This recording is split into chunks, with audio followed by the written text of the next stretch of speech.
And how I am because of how they brought me up.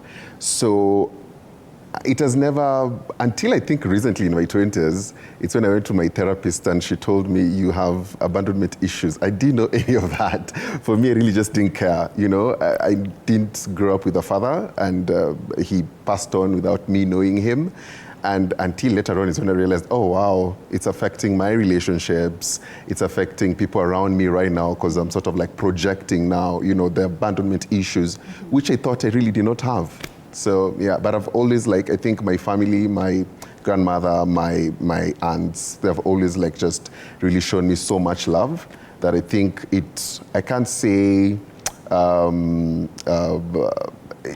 it's not the same as having a father, but I think they tried their best.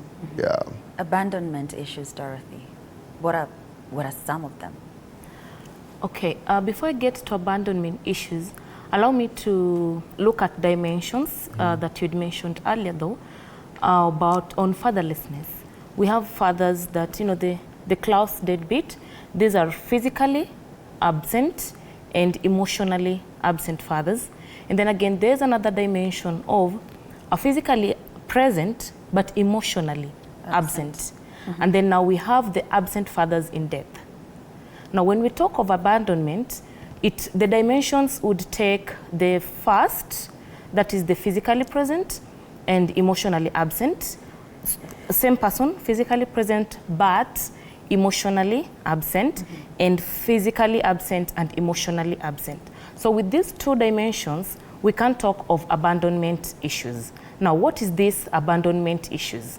Now, let us use this beautiful, you know, this beautiful image. The boy is trying to reach to the father, either trying to pick the traces of him, either trying to reach out so that the father can hold a hand, where I talked of listening, or rather, you know, the father giving the boy a listening ear. So when Mushina is not able to relate with a protective persona, provider, leader, a mentor, a helper, an encourager, when Mushina is not able to relate with all these, then it means as a child, the father, or rather, let me say it this way, adequate fathering gives a child a sense of all these. That's why they're called roles of a father. Adequate, meaning this father is there physically. This boy is able to talk to the dad, is able to, you know, express how he feels to the dad, is able to see the man in that environment. The boy or the girl, because it's a cross.